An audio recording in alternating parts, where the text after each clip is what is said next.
How's it going, everybody? Welcome back to another episode of Yammy Noob. Today we're starting this one off in motion because the Hayabusa was having trouble starting today, and I didn't want a chance turning it off and being stuck somewhere with a dead battery, so I don't know what's going on with this bike, but I was having a real hard time starting up.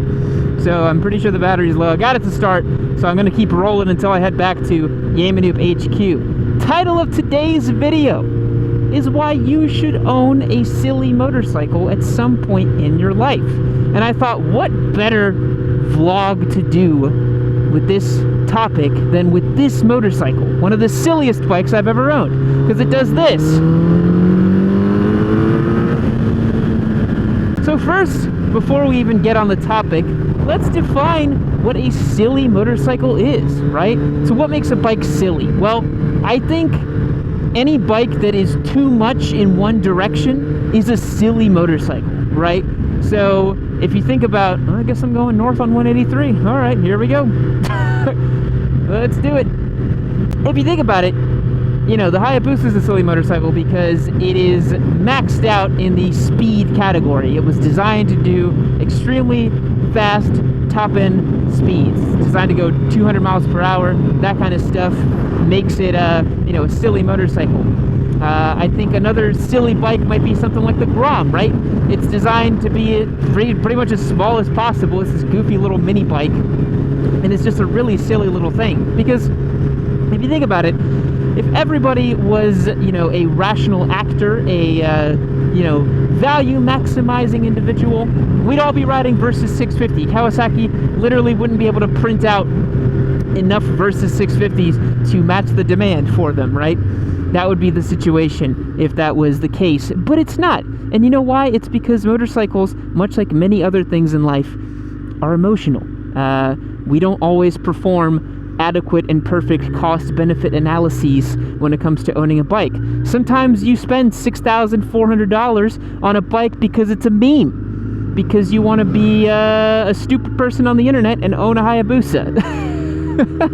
So I think that everybody at some point should definitely try their hand at a silly bike, something that excels extremely well in one category, but maybe isn't that great in everything else. Because if you, maybe for your daily bike, maybe for your commuter bike, maybe for your first bike or your second bike, I think it makes a lot of sense to value maximize, right? You want something that is priced appropriately. Oh, we're going entirely too slow for boost speeds, baby. Come on.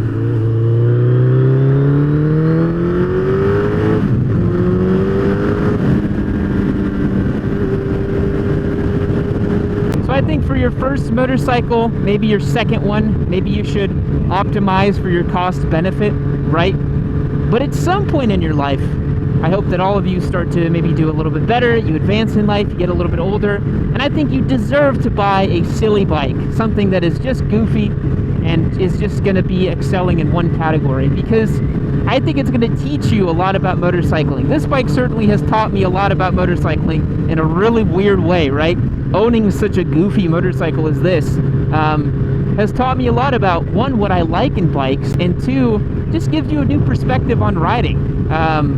It just allows you to view things from a different perspective and to, understand motorcycling from a new angle. You know what I mean? We ride motorcycles because we want to be moved, right? Not just physically, but also spiritually, let's say.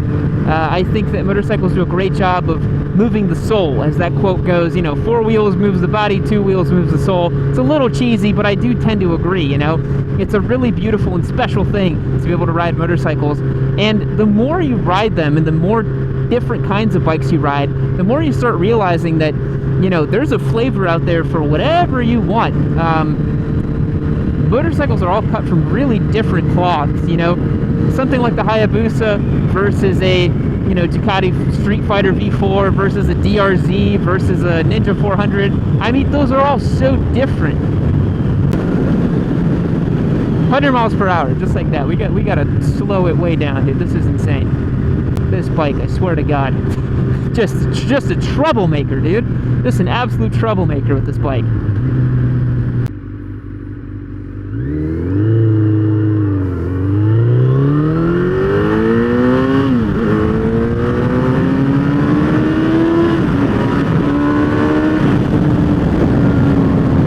enough of that. Christ alive, dude. So yeah, when you're jumping on a bike, you know, you want a bit of giggle factor. I think that's really important. I think that there's certainly a place for a bike like the Versa 650, right? Which is kind of like my little punching bag today that I'm having fun with. But it's a fantastic motorcycle for its purpose. It works so well as a commuter, as a sport touring machine, a little bit of an off-roader. Like, I mean, it can kind of do it all. It's a Swiss Army knife of a bike. And I'm not saying that if you own a Versa 650, you've made a bad choice. You've obviously made the best choice, right? It's one of the best motorcycles made, probably because it works so well. But it is a little bit boring, right? Like, it doesn't evoke as much, you know, intrigue or interest as something like the Busa, or maybe like a DRZ or a Grom. You know, it's just these kind of silly, off-the-wall kind of bikes. They tend to offer a lot, you know? And I think that they deserve a place in your garage, especially if you're fortunate enough to have the ability to own multiple motorcycles. I see no reason why you shouldn't have several different kinds of bikes to give you different flavors of riding. So if you're a sport bike guy, maybe try picking up a WR250, you know, to do something totally different and try a silly motorcycle that, you know, is a bit different than something you're used to. Because for me personally, when I bought my Ducati Scrambler Desert Sled, it was a bit of a different bike than I've ever owned. I'd never owned a kind of, you know, off-roady, sort of adventure-y, kind of gravel fire road kind of bike. And I really liked it, and then I grew to love it even more as time went on. You know, it was something really different that provided me an ample amount of new kind of motorcycling experiences, and I was so happy and grateful for that, you know. Even the Hayabusa, to an extent, it's provided me, you know, new and interesting experiences to be able to just jump on this thing and be like, okay, let's just do a quick little highway pull. Nothing too crazy, but let's just feel that power up to about 90 or 100 miles per hour. And to just know that you could just keep going and it'll just keep pulling. It's insane. And you know, a point I want to make is that it doesn't have to be a high performance machine to be quote unquote silly. I'm thinking of, you know, you could buy a really old, ratty, like 1972 Honda CB750 because you want to fix it up and make it cool again. That's a bit of a silly bike to own, and I think it's totally cool, and you're going to learn a ton with it.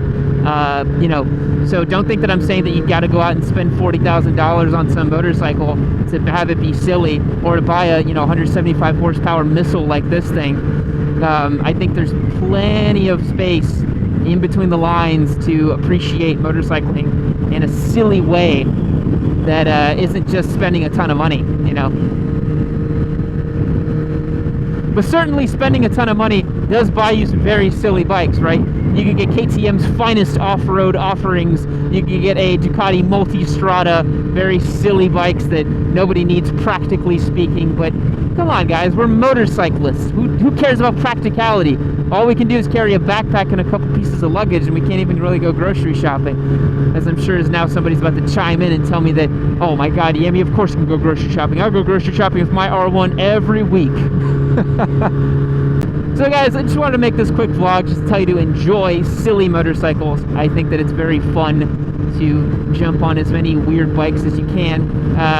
Leave me a comment down below and tell me what silly bikes you've owned or wanted to own in the past and you think make good additions to your stable. I would love to hear about it.